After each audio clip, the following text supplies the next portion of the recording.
Hi hello வணக்கம். இன்னைக்கு நம்ம சாங் ஆஃப் த அசிசியன்ஸ் 2022 ஒரு சைனாவில் ரிலீஸ் ஆன ஒரு படம். இந்த படத்தினோட டைரக்டர் யாருன்னு பாத்தீங்கன்னா டேனியல் லீ.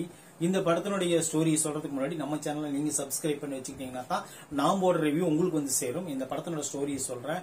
இந்த படத்தினோட ஸ்டோரி என்னன்னு பாத்தீங்கன்னா, ஒரு இடத்துல ஒரு பையன் இருப்பான்.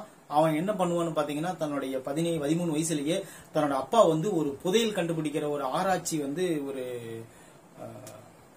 வச்சிருப்பாரு. அதை வந்து களவான்ட்டு போயிருவாங்க. அது களவான்ட்டு போறதும் இல்லாம ஒரு 37 பேர் அவங்க சொந்தக்காரங்களை எல்லாத்தையும் கொன்றுவாங்க. அதனால என்ன பண்ணுதுன்னு பாத்தீங்கன்னா, அந்த பையன் வீறு கொண்டு எழுந்து இது எந்தெந்த நாட்டில் இருக்கிறவங்க என்னென்ன பண்ணாங்க அதனால சொல்லிட்டு அந்த கண்டிப்பா அந்த குறிப்பை நம்ம எடுத்தே ஆகணும், அந்த குறிப்பை எடுத்து கண்டிப்பா அந்த புதையல் இருக்கிறத நான் கண்டுபிடிச்சே ஆகணும் அப்படின்னு சொல்லிட்டு அந்த ஹீரோ என்ன பண்றாருன்னு பாத்தீங்கன்னா களத்துல இறங்குறாரு. அதுக்கப்புறம் அவங்க எந்தெந்த ஊருக்கு போனாரு, அங்க இருக்கிற ஆளுங்கள் எல்லாம் என்னென்ன சம்பவம் பண்ணாரு அப்படிங்கறது தான் இந்த படத்தோட மொத்த ஸ்டோரி. இந்த படம் ஆரம்பிக்கும் போது ரொம்ப விறுவிறுப்பா ஆரம்பிச்சாங்க, முடிக்கும் போதும் விறுவிறுப்பா தான் முடிச்சாங்க.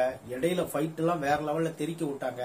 இன்னொன்னு விஷயம் என்னன்னு பாத்தீங்கன்னா, இந்த படத்துல வந்து மிக முக்கியமான விஷயம் எதை நம்பி எடுத்திருக்காருன்னு பாத்தீங்கன்னா, ஃபுல் அண்ட் ஃபுல் ஃபைட் மட்டும்தான்.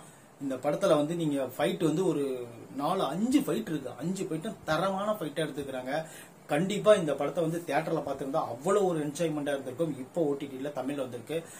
நம்ம சின்ன ஸ்கிரீன்ல பார்க்கும்போதே நம்மளுக்கு இந்த அளவுக்கு பரபரப்பா இருந்திருக்கு இந்த படம். கண்டிப்பா பெரிய ஸ்கிரீன்ல பாத்திருந்தா உண்மையிலே வேற லெவல் இருந்திருக்கும் நான் நினைக்கிறேன்.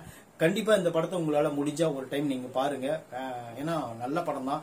நல்ல படத்துல நம்ம வந்து நல்ல ரிவ்யூ சொல்றது நம்மளோட வழக்கம் இல்லையா? அதனால நான் சொல்றேன், இந்த படத்தை வந்து நீங்க முடிஞ்ச ஒரு டைம் பாருங்க. ஏன்னா அது என்னன்னா, அந்த மேஜிக் பண்றதெல்லாம் சூப்பரா இருக்கும். அந்த சிஜி ஒர்க் நல்லா பண்ணிருக்காங்க. அந்த கை ஒரு கை இல்லாம ஒரு மந்திர கை வச்சுட்டு அந்த ஹீரோ பண்ற அந்த மேற்படி விஷயம் எல்லாம் வேற லெவல் இருக்கும். அதெல்லாம் நீங்க பாத்தீங்கன்னா மிரண்டுருவீங்க. சும்மா மிரட்டி விட்டாங்க அந்த சீன்லாம். இன்னொரு விஷயம் என்னன்னா, அந்த கிளைமேக்ஸ்ல வர அந்த செகண்ட் பார்ட்டுக்கு என்ட்ரு கொடுத்த விஷயமாகட்டும், இன்னும் நிறைய விஷயங்கள் இருக்கு அந்த படத்துல. நீங்க பாத்தீங்கன்னா கண்டிப்பா அந்த படத்தை நீங்க ரசிப்பீங்கன்னு நான் நம்புறேன். இந்த படத்துக்கு வந்து ஒரு 60 மார்க் கொடுக்கலாம்னு நான் நினைக்கிறேன். நீங்க 100க்கு பார்த்துட்டு நீங்க சொல்லுங்க. தேங்க்யூ.